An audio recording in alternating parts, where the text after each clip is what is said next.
Welcome to yo-yo TV. తెలంగాణలో సవాళ్లు ప్రతి సవాళ్లతో రాజకీయం వేడెక్కింది. ఇదంతా ఇద్దరి ఎమ్మెల్యేలతోనే జరుగుతోంది. ఒకరు హుజూరాబాద్ ఎమ్మెల్యే కౌశిక్ రెడ్డి కాగా మరొకరు శేరిలింగంపల్లి ఎమ్మెల్యే అరకపూడి గాంధీ. రేవంత్ సర్కార్ అరకపూడి గాంధీని పీఎస్సీ చైర్మన్ గా నియమించడంతో బీఆర్ఎస్ పార్టీ తీవ్ర అభ్యంతరాన్ని వ్యక్తం చేసింది. ఇక ఈ క్రమంలోనే గాంధీపై గులాబీ పార్టీ ఎమ్మెల్యేలు తీవ్రమైన వ్యాఖ్యలు చేశారు. అరకపూడి ఇంటికి వెళ్లి బీఆర్ఎస్ కండువా కప్పి ఇంటిపై జెండా ఎగరవేస్తానని సవాల్ చేశాడు.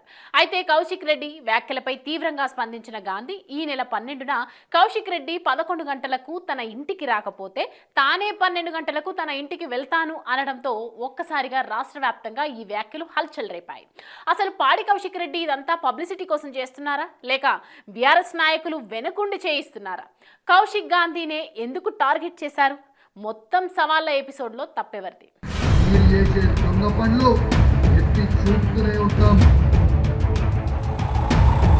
ఇంట్లో బయటికి రాలన్న కొడక. పాడి కౌశిక్ రెడ్డిది కరీంనగర్ జిల్లాలోని వీనవంక గ్రామం.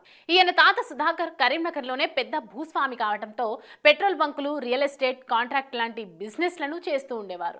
చదువుల్లో చురుగ్గా ఉండే కౌశిక్ రెడ్డికి చిన్నతనం నుంచి క్రికెటర్ అవ్వాలని ఉండేది. అందుకే క్రికెట్లో కోచింగ్ కూడా తీసుకునేవాడు. మరోవైపు కౌశిక్ తండ్రి సాయినాథ్, ఈటెల రాజేందర్ మంచి స్నేహితులు కావడంతో ఆయనకు కూడా పాలిటిక్స్లోకి రావాలని అనుకునేవారు. అందుకు సరైన అవకాశం కోసం ఎదురు చూశారు. ఇదిలా ఉంటే క్రికెట్లో పొలిటికల్ లీడర్లు పాత్ర ఎక్కువగా ఉంటుంది. ముఖ్యంగా ఎంత ఆటగాడైనా రికమెండేషన్ తో పాటు డబ్బు కూడా ఉంటేనే వారిని సెలెక్ట్ చేస్తారు. ఇక ఇలా హుజూర్ నగర్ ఎమ్మెల్యేగా ఉన్న ఉత్తమ్ కుమార్ రెడ్డి కౌశిక్ రెడ్డికి బంధువు అవ్వడంతో కౌశిక్ టాలెంట్ ను గుర్తించి హైదరాబాద్ రంజీ టీమ్ కు సెలెక్ట్ చేపించాడు. అలా 2004 డిసెంబర్ 24న కౌశిక్ రెడ్డి పంజాబ్ తరపున మొదటి మ్యాచ్ తో క్రికెట్ లోకి ఎంట్రీ ఇచ్చాడు. అలా 15 మ్యాచ్లు ఆడాడు. కానీ ఆట తీరు మెరుగవకపోవడంతో సెలెక్టర్లు టీమిండియాకు సెలెక్ట్ చేయలేకపోయారు. కౌశిక్ రెడ్డి ఎంత పలుకుబడి ఉపయోగించి సెలెక్ట్ చేయలేదు.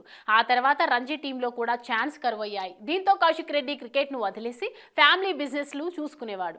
అదే సమయంలో తన తండ్రి జెడ్పీటీసీగా పోటీ చేసే అవకాశం వచ్చింది. మొదట్లో సాయినాథ్ కు ఈటల నుంచి సరైన సపోర్ట్ రాలేదు. దీంతో ఆ ఎన్నికల్లో సాయినాథ్ ఓడిపోయాడు. తండ్రి ఓటమిని తట్టుకోలేని కౌశిక్ రెడ్డి అప్పటి నుంచి ఈటలపై కోపం పెంచుకున్నారు. ఇదే సమయంలో Kapil Dev ICL Indian cricket league ను 2007లో ప్రారంభించగా దీంతో తన లక్ ను పరీక్షించుకునేందుకు కౌశిక్ రెడ్డి హైదరాబాద్ హీరోస్ టీం తరపున ఆడాడు. కానీ ఆట తీరు సరిగ్గా లేకపోవడంతో ఆ తర్వాత క్రికెట్ ను పక్కన పెట్టి రాజకీయాల్లోకి అడుగుపెట్టాడు. అలా పి శ్రీధర్ బాబు సహాయంతో 2008లో వైఎస్ఆర్ ను కలిసి కాంగ్రెస్ లో చేరారు. 2009లో కౌశిక్ కి హుజూరాబాద్ టికెట్ ఇవ్వాలని వైఎస్ఆర్ భావించినా అందుకు హైకమాండ్ ఒప్పుకోలేదు. ఆ ఎన్నికల్లో కాంగ్రెస్ గెలిచిన వైఎస్ఆర్ మరణంతో పార్టీలో కౌశిక్ కు ఎలాంటి ప్రాధాన్యత దక్కలేదు. దీంతో జగన్మోహన్ పెట్టిన వైఎస్ఆర్ కాంగ్రెస్ లో చేరాడు.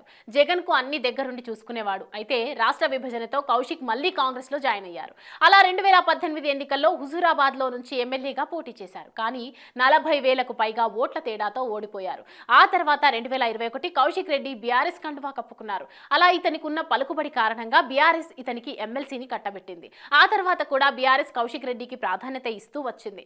అంతేకాకుండా 2023లో హుజూరాబాద్ టికెట్ కూడా ఇచ్చింది. ప్రచార సమయంలో గెలిపించకపోతే ఆత్మహత్య చేసుకుంటాను అని బెదిరించడంతో జనాలు కూడా కౌశిక్ ను గెలిపించారు.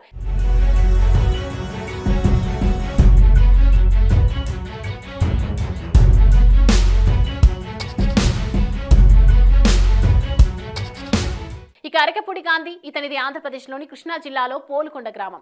ఇతని తండ్రికి రాజకీయాల్లో ఇంట్రెస్ట్ ఉన్న కారణంగా సర్పంచ్గా పోటీ చేసి గెలిచారు. అలా తన తండ్రి రాజకీయ జీవితాన్ని చూసి పెరిగిన గాంధీ కూడా చదువులు పూర్తి చేసుకుని పాలిటిక్స్ లోకి అడుగుపెట్టారు.